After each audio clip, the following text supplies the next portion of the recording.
आप लोगों में से कितने लोग 40 दिन के उपवास में हैं? कोई है आप लोग? ठीक है। किस लिए है 40 दिन का फास्टिंग? किस लिए है, मैं ये पूछना चाहता हूं। मैं आपसे ये पूछना चाहता हूं कि क्या 40 दिन के फास्टिंग के लिए परमेश्वर ने बोला आपसे, या क्या प्रभु यीशु मसीह क्रूस में चढ़ने से 40 दिन पहले उपवास किया उन्होंने? नहीं किया ना।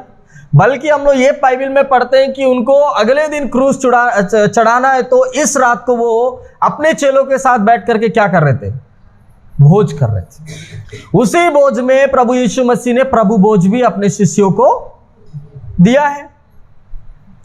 जब प्रभु यीशु मसीह ने 40 दिन का फास्टिंग का बात नहीं किया, तो हम लोग ये 40 दिन लेंट मान करके इस 40 दिन उपवास क्यों कर रहे हैं? मेरा क्वेश्चन आपसे, क्यों कर रहे हैं आप लोग?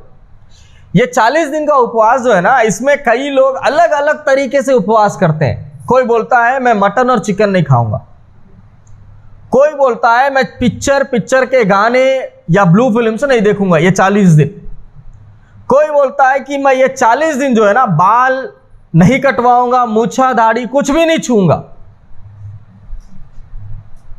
ये कोई उपवास होता है? क्यों है उपवास? कई लोगों की ये गलतफहमी है कि ये लेंट डेज 40 दिन जो है, ये 40 दिन हम लोग जो है प्रभु को दिखाने के लिए, लोगों को दिखाने के लिए हम लोग क्या करने लग रहे हैं? उपवास करने लग रहे हैं। लेकिन वास्तव में हम लोग कौन सा उपवास कर रहे हैं, किसके लिए कर रहे हैं, क्यों कर रहे हैं? क्वेश्चन मार्क तो डालिए अपने जीवन में, प्रश्न चिन्ह तो डालिए और पूछिए अपने आप से कि मैं उपवास कर रही हूं या कर रहा हूं तो किसके लिए, किस चीज के लिए? अब आप लोगों में से कुछ लोग पूछ सकते हैं कि क्या हमें ये 40 डेज फास्टिंग नहीं करना चाहिए ब्रदर? तो मैं बोलता हूं बिल्कुल करना चाहिए, करिए, लेकिन उसका एक अर्थ होना चाहिए। आपकी ये 40 दिन का जो आप उपवास कर रहे हैं, उसका एक महत्व होना चाहिए, आपके जीवन में उसका प्रभाव होना चाहिए। अगर वो नहीं है ना, तो आपके 40 दिन का जो फास्टिंग है वो बेकार है। समझ में आ रही है? जब परमेश्वर ने एलिया को 40 दिन के रास्ते पर भेजा, तो परमेश्वर ने उस 40 दिन से पहले क्या किया? भोजन भेजा उसके लिए, अच्छी अच्छी भोजन भेजा। क्यों भेजा? ताकि तू खा, तू ताकत ले, तू ताकत पा, कमजोर मत रहना, क्योंकि कितने दिन का रास्ता है? 40 दिन का रास्ता है। तू खा पी, उसके बाद चल।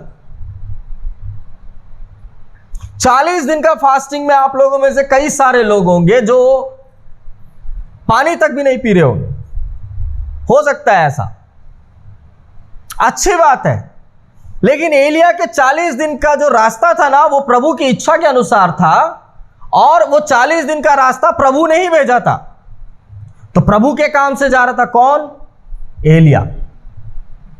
मैं आपसे ये पूछना चाहता हूं कि आप भी 40 दिन का फास्टिंग कर रहे हैं, तो किस लिए कर रहे हैं? मेरे प्रिय भाई और बहनों, मैं ना आज आपको एक व्यक्ति के बारे में बताता हूं। मेरा नाम क्या है? मोसेस नाम है ना, बाइबल में भी है, वो बाइबल में भी है। देखिए, जब मूसा पहाड़ पर चढ़ा ना, तो उसमें से बहुत सारी खास बातें जो है ना प्रभु ने हमको सिखाया है। जब मूसा पहाड़ पे चढ़ा, तो सबसे पहले हमें यह याद होना चाहिए कि वो नीचे से ऊपर गया, लोगों से दूर होकर के कहां गया? पहाड़ में गया। क्या 10 लोगों को लेके गया? 5 लोगों को लेके गया? या 1 को भी लेके गया? नहीं। फिर कैसा गया? वो अकेला गया, पहाड़ की चोटी पर अकेला गया। उसका सादृश्य यह है कि वो परमेश्वर से एकांत में प्रार्थना कर रहा है। हालेलुया। अकेला प्रार्थना कर रहा है, पूरे संसार को पीछे छोड़ दिया, पूरे लोगों को पीछे छोड़ दिया, चाहे अपने हो चाहे पराये हो, पीछे छोड़ दिया। नहीं, परमेश्वर के और मेरे बीच में और कोई नहीं आना चाहिए। इट्स माई पर्सनल लाइफ, मेरा निजी जीवन है। मेरे निजी पाप हो सकते हैं, मेरी निजी गलतियां हो सकती है, मेरे ऐसे रहस्यमय पाप हो सकते हैं जो इस दुनिया को नहीं मालूम, मेरे माँ बाप को नहीं मालूम, मेरी पत्नी, मेरे बच्चों, मेरे दोस्त, मेरे भाई बहन, किसी को नहीं मालूम, मेरे अकेले को मालूम है, मेरे परमेश्वर को मालूम है। मुझे क्या करना है? एकांत में प्रार्थना करना है। 40 दिन परमेश्वर के सामने जब मूसा बिना पानी बिना खाए, जब 40 दिन उसको कैसे कट गया उसको नहीं मालूम। क्यों पता है? 3 चीजें बताता हूं मैं आपको। उपवास में सबसे पहला चीज जो मैं आपको बताना चाहता था वो था एकांत में प्रार्थना कर रहा था। कौन? मूसा एकांत में परमेश्वर के साथ प्रार्थना कर रहा था, आमने सामने प्रार्थना कर रहा था। हमें नहीं पता कि कितने घंटे प्रार्थना कर रहा था, हमें नहीं पता कि वो रात भर सोए थे कि नहीं सोए थे, हमको नहीं पता। लेकिन हमें इतना पता है कि जब मूसा पहाड़ पर चढ़ा तो बादलों ने उसको क्या कर लिया था? ढांप लिया था। नीचे से कोई भी उसको नहीं देख पा रहा था कि उस पर्वत की चोटी पर हो क्या रहा है। देखो, निर्गमन की किताब निकालिए फटाफट। निर्गमन की किताब 24वां अध्याय 15 से 18 वचन में पढ़ रहा हूं, आप सुनिएगा। अगर निकाल सकते तो निकालिए। ठीक है, 15 से 18, 24वां अध्याय निर्गमन की किताब। क्या लिखा है? तब मूसा पर्वत पर चढ़ गया और बादल ने पर्वत को क्या कर लिया? छा लिया। तब यहोवा के तेज ने सीनै पर्वत पर निवास किया और वह बादल उस पर 6 दिन तक छाया रहा। और 7वें दिन उसने मूसा को बादल के बीच में से पुकारा। इस्राएलियों की दृष्टि में यहोवा का तेज पर्वत की चोटी पर प्रचंड आग के समान दिखाई पड़ता था। तब मूसा बादल के बीच में प्रवेश करके पर्वत पर चढ़ गया और मूसा पर्वत पर 40 दिन और 40 रात रहा। Praise the Lord, hallelujah. 40 दिन, सबसे पहले ये 40 दिन उसने परमेश्वर के पास बिताने से पहले उस पर्वत पर चढ़ने के लिए क्या किया? उसने मेहनत किया है। कैसा मेहनत? अपने लोगों को दूर करना 40 दिन के लिए मजाक नहीं है। अपने खुद के लोग, अपने परिवार के लोग आपको टोचेंगे, टोकेंगे, बोलेंगे अरे तू आज कैसे इतना महान व्यक्ति बन गया, कब से इतना धर्मी बन गया कि तू 40 दिन के लिए हमसे दूर हो जाएगा, 40 दिन के लिए जाके तू अलग से प्रार्थना करेगा। कई लोग अनेकों प्रकार की बातें कर रहे होंगे। हाँ, बड़ा आया ये परमेश्वर का दास, बड़ा आया ये परमेश्वर की बेटी, बेटा, ऐसा कई सारी चीजें जो है ना, हमको तकलीफ देने के लिए, हमको बोलने के लिए अपने लोग ही बोलेंगे। इन सारी चीजों को झेलना भी तो पड़ेगा। ये पहाड़ चढ़ने का सादृश्य क्या है मालूम? नीचे पर्वत के, पहाड़ के नीचे जो लोग हैं, जो परिस्थितियां हैं, जो वातावरण है, उसको छोड़ना है। यानी कि इस संसार की गंदगी को सबसे पहले आपको नीचे छोड़ना पड़ेगा। कैसी गंदगी? पिक्चर। कौन सी पिक्चर है? ये जो आजकल वेब सीरीज आ रहे हैं, ये जो आजकल गंदे चंदे लोगों को दिखाया जा रहा है। फेसबुक खोलो तो गंदी चीजें, और ये यूट्यूब खोलो तो गंदी चीज। इन सारी चीजों को छोड़ना पड़ेगा सबसे पहले। गाली गलौज को छोड़ना पड़ेगा सबसे पहले। मां बाप से छुप के जो आप गुटखा, सिगरेट, दारू जो भी पी रहे, छोड़ना पड़ेगा नीचे। झूठ को छोड़ना पड़ेगा। किसी की निंदाओं को जो आप बोलते उसको छोड़ना पड़ेगा। नाना प्रकार की शारीरिक इच्छाओं को नीचे छोड़ना पड़ेगा। उसके बाद पहाड़ में चढ़ने की सोचो।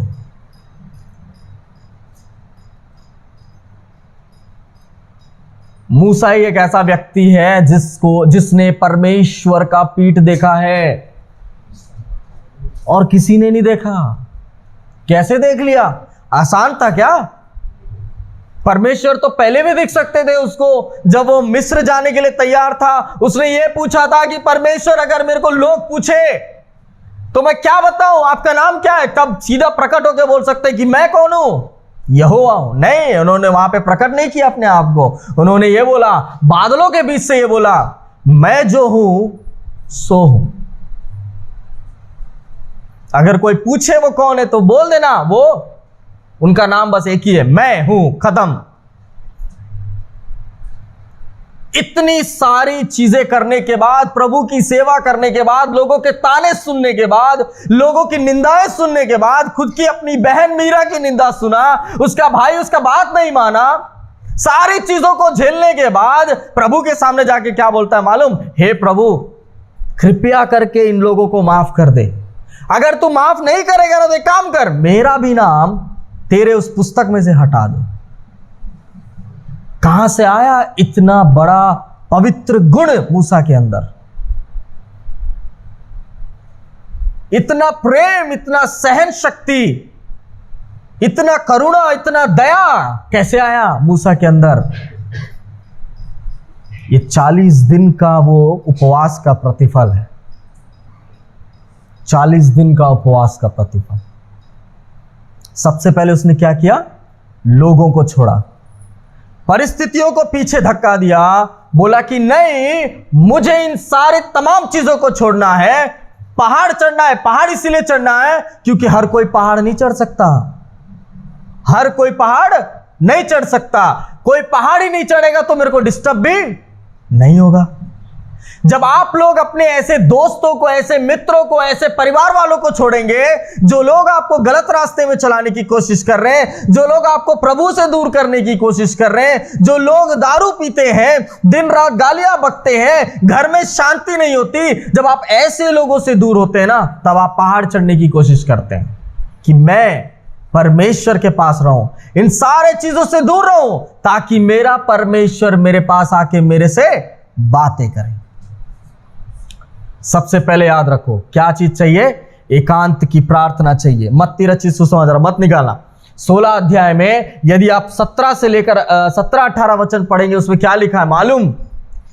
परमेश्वर का वचन कहता है कि जो लोग गुप्त में रह करके प्रार्थना कर रहे हैं ना, उनको वो परमेश्वर जो गुप्त में है, जो रहस्यमय परमेश्वर है, जो एक व्यक्ति कमरा बंद करके प्रार्थना कर रहा है, उसको, उस व्यक्ति को, जो वो परमेश्वर जो किसी को दिखाई नहीं देता, जो किसी से बात नहीं करता जल्दी, वो परमेश्वर उसकी प्रार्थना को सुनता है और उसको रहस्य में ही गोपनीय तरीके से उसको क्या करता है? आशीषित करता है।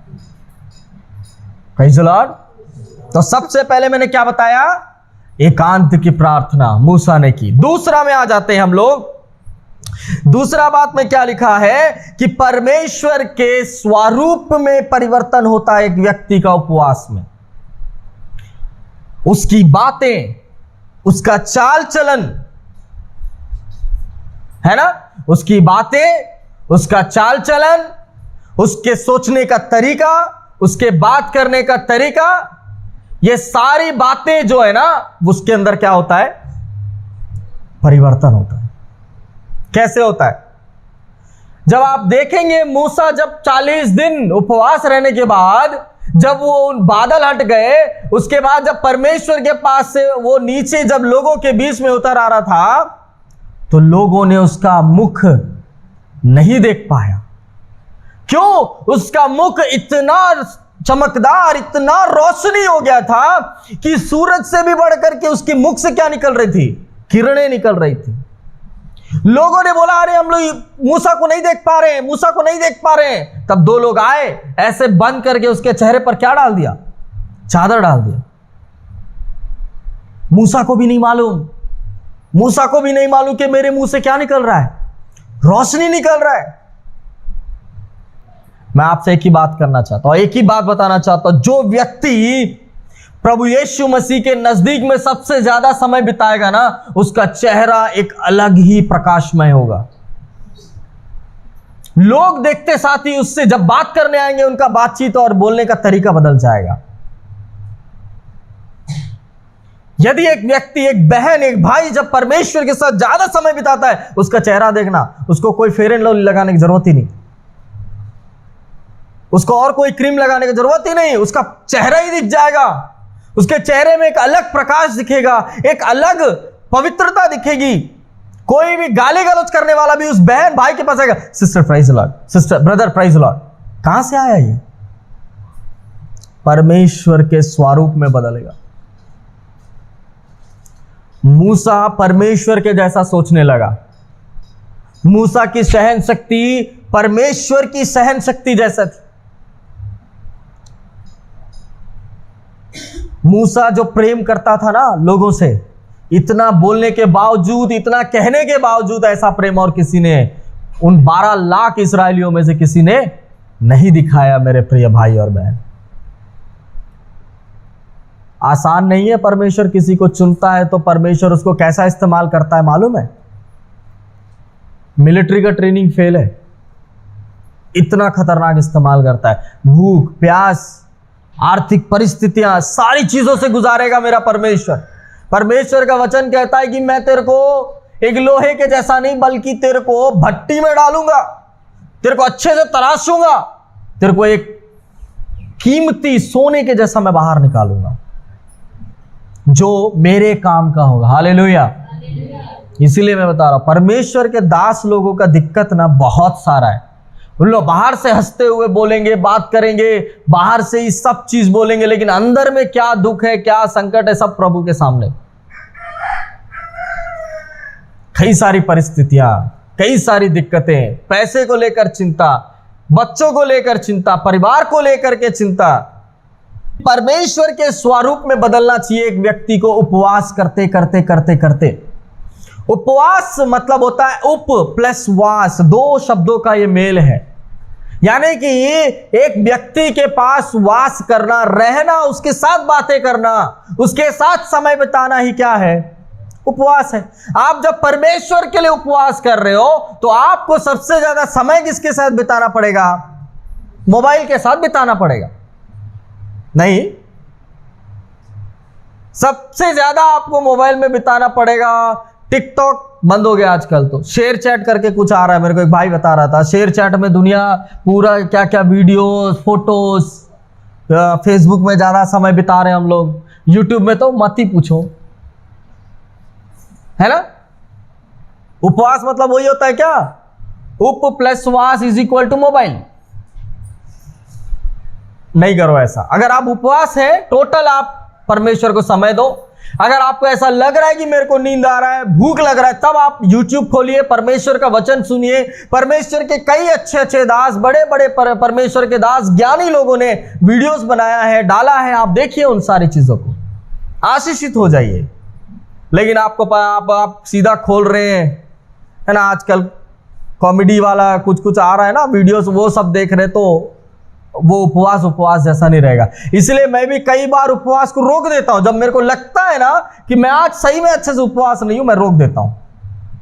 क्योंकि उपवास जो होता है ना, वो पूरी निष्ठा के साथ करना चाहिए, परमेश्वर के साथ रहना चाहिए, वचनों को पढ़ना चाहिए। वचनों के द्वारा जब आपके दिल में परिवर्तन आएगा, आपके दिमाग में सोचने में परिवर्तन आएगा, ये खाली होता रहेगा, वचन भरता रहेगा, आपका स्वभाव बदलता रहेगा। अब तक आप अपने परिवार में काय काय करके चिल्लाते थे, अब शांत हो।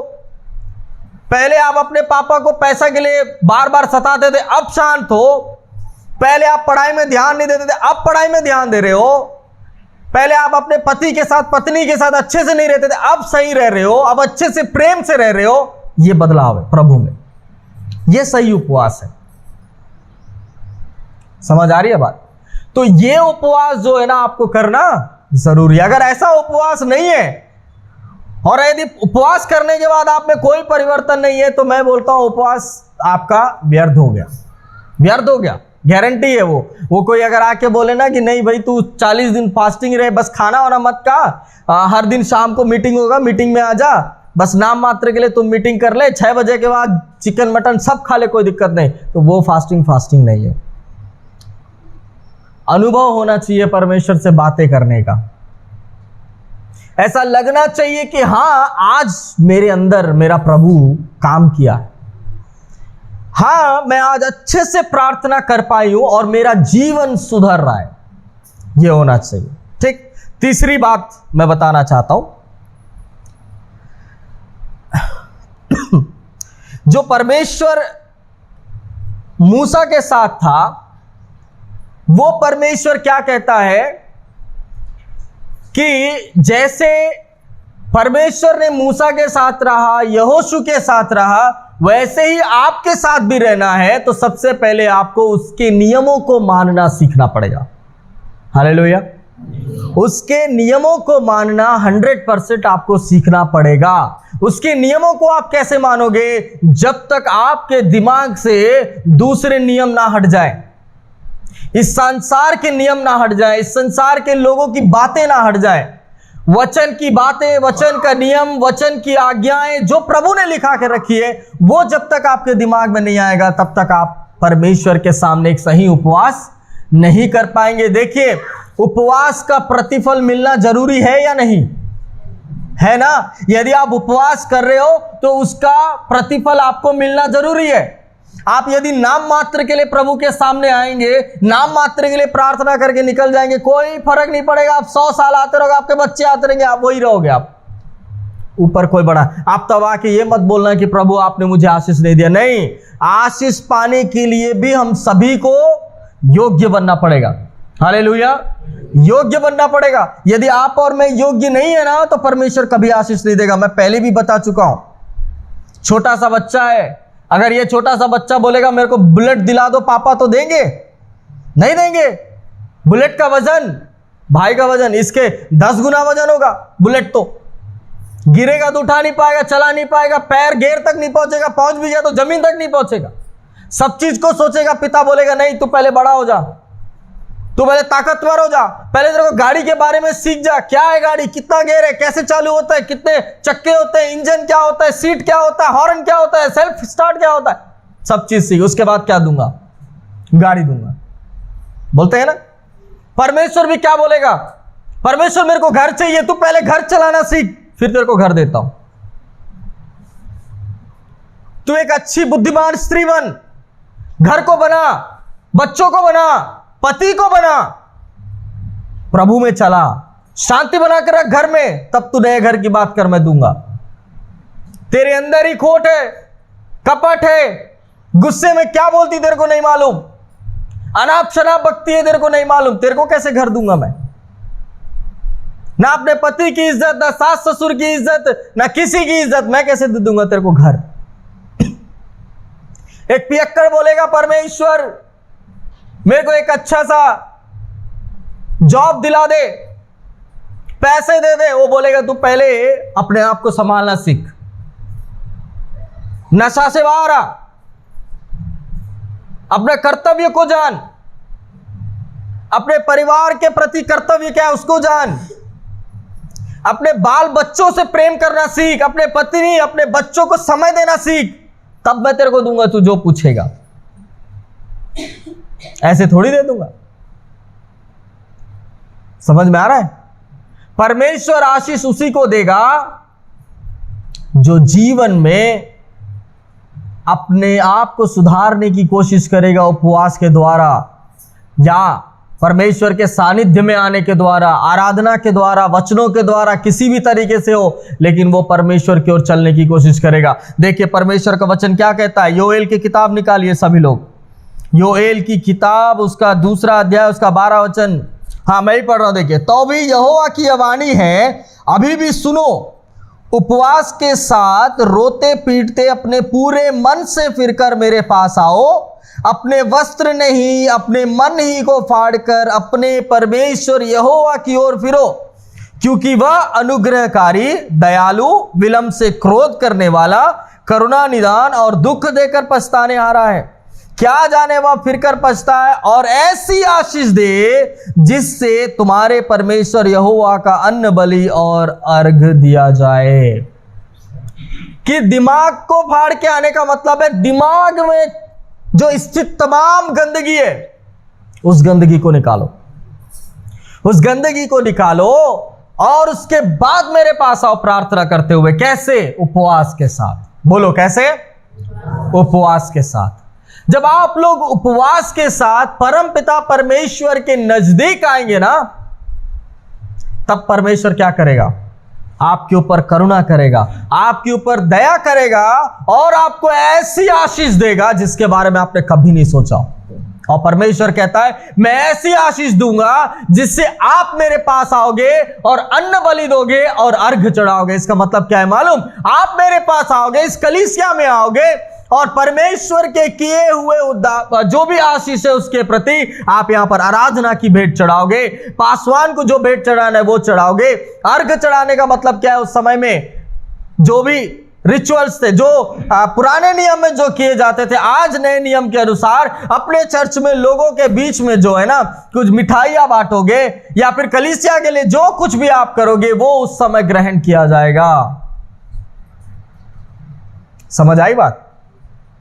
यानी कि परमेश्वर यह कहता है कि जब तक आप लोगों में परिवर्तन नहीं आएगा, जब तक आप लोग मन को पूरी बदल करके आप परमेश्वर के सामने नहीं आएंगे, आप 40 दिन तो क्या 40 साल भी प्रेयर करो, कुछ नहीं होने वाला उपवास के साथ। कई लोग 40 दिन फास्टिंग रह के भी घर में गालियां बकते रहते, गुस्से पे कंट्रोल नहीं होता। कुछ लोग तो ऐसे होते हैं कि 3 कब बजेगा 6 कब बजेगा घड़ी की तरफ देखते हैं, 6 बजेगा मम्मी बना कुछ, 5 मिनट बचा है, 5 मिनट में क्या बनेगा बेटा, मैगी बना, 5 मिनट में बनेगा। 6 बजे जैसे 6 बजेगा सिस्टर 2 मिनट में प्रार्थना खत्म करके टेबल पहुंच जाएगी। ये कैसा प्रेयर है भाई, ये कैसा उपवास है? सुबह 6 बजे उठे तो शाम 6 बजे के बारे में सोच रहे हो। पिक्चर हॉल कितने लोग हैं? अरे झूठ मत बोलो, पिक्चर हॉल मैं भी जाता था, जब मैं प्रभु में नहीं था तब मैं जाता था। है जब हम लोग पिक्चर हॉल जाते हैं 3 घंटे, जब जैसे सीट में बैठते हैं यार 3 घंटा कब खत्म होगा सोचे हो कोई? नहीं ना, 3 घंटा बड़ा आराम से बैठोगे, उसको ध्यान से देखोगे। आज भी अगर कोई पूछेगा उस पिक्चर के बारे में तो एक एक सीन आप बताओगे कि क्या क्या हुआ था। क्यों? इंटरेस्ट था हमको, है कि नहीं? उसमें इंटरेस्ट था कि भैया क्या है इसमें, हमारे दिमाग में बैठ गया क्योंकि आपने उसके ऊपर दिलचस्पी दिखाई, आपने मन को एकाग्र करके उसको देखा है। लेकिन हम लोग यहाँ पे, अभी मैं बोल दूं ब्रदर को, कल ब्रदर हम लोग सुबह 10 बजे से शाम को 4 बजे तक फास्टिंग प्रेयर करेंगे, ना कोई नाश्ता ना कोई चाय ना कुछ, सिर्फ पानी पीना है तो पानी पियेंगे ब्रदर, अपन प्रेयर करेंगे। ये जितने लोग दिख रहे हो ना 50% उड़ जाएगा, सब लोग उठा लिए जाओगे, और बाकी 50% हम लोग यहां बैठ के प्रार्थना करेंगे, है कि नहीं? तो परमेश्वर से समय बिताने का मतलब है मेरे प्रिय भाई और बहनों पूरे उपवास के साथ। जब उपवास में रहेंगे तो पूरे तन मन और धन से किसकी स्तुति करो? परमेश्वर का। अपने मन को फाड़ के आओ, अपने मन में से सारी तमाम चिंताओं को, सारे तमाम गंदगी को, अपने पूरे चीज को बाहर निकालो, पश्चाताप करो और परमेश्वर के पास आओ। जब निन्वे के लोगों को प्रचार किया गया तो उन लोगों का पश्चाताप इतना साफ था और इतना सच्चा था कि परमेश्वर ने जो उनके ऊपर निर्णय लिया था, निर्णय को भी परमेश्वर ने क्या किया? बदल दिया। उपवास में ताकत है, उपवास में ताकत है। कब है? जब आप उसको सही रीति से करो। जब आप उसको सही रीति से नहीं करोगे ना तो उपवास के लायक नहीं रहेगा। और उपवास इसीलिए है कि हम लोग जो है ना दुष्ट आत्माओं से लड़ सके, लालच से लड़ सके, कपट से लड़ सके, गुस्से से लड़ सके। क्योंकि शैतान कभी भी, मैं बताता हूं ना हमेशा, कि 2 सिंग और 1 पूंछ लेकर के आपके सामने नहीं आएगा कि देखो मैं शैतान हूं। वो हमेशा आपके बीच में क्रोध, कपट, लालच, ये सारी तमाम चीजों को लेकर के आपके पास आएगा ताकि आप परमेश्वर के सानिध्य से भटक जाओ, दूर हो जाओ, ताकि शैतान आपको नरक की ओर लेके जाए। देखो इफिसियों की पत्री 6वां अध्याय उसका 12 वचन में क्या लिखा है? इफिसियों की पत्री 6वां अध्याय उसका 12 वचन, जिसको भी मिले पढ़ सकते हैं। क्या लिखा है? हाँ पढ़िए सिस्टर। क्योंकि हमारा यह मल युद्ध हाँ लहू और मांस से नहीं, यानी कि इंसानों से नहीं है, और हाँ परंतु हाँ हाँ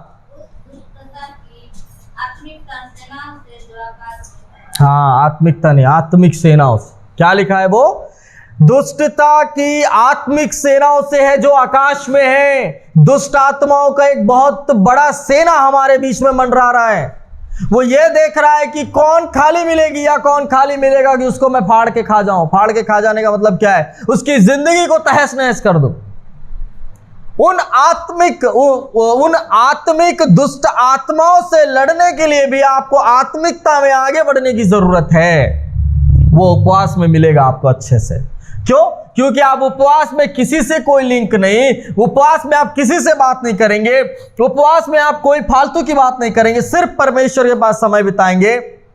तो साधारण सी बात है कि परमेश्वर का स्वरूप और साथ में उनका सामर्थ्य भी आपको मिलता रहेगा, है ना। देखिए फिलिपियों की पत्री पहला अध्याय, एक मिनट और एक चीज बताता हूं, मैं उस वचन को नहीं पढ़ाऊंगा लेकिन आप सभी जानते हैं। जब एक व्यक्ति को वहां पर लाया गया जिसके अंदर दुष्ट आत्मा थी, जिसको फिट्स आते थे, मिर्गी आती थी, तो परमेश्वर के चेले उसको नहीं निकाल पाए, नहीं निकाल पाए। तब प्रभु यीशु मसीह ने उसको 2 मिनट में निकाल दिया।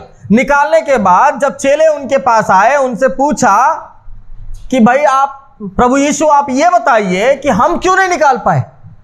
तब प्रभु यीशु मसीह क्या बोलते हैं, इस जाति को, जाति मतलब ST SC OBC का बात नहीं कर रहा हूं, जाति मतलब ये दुष्ट आत्माओं को कैसे निकाला जा सकता है, प्रार्थना और उपवास के द्वारा ही निकाला जा सकता है।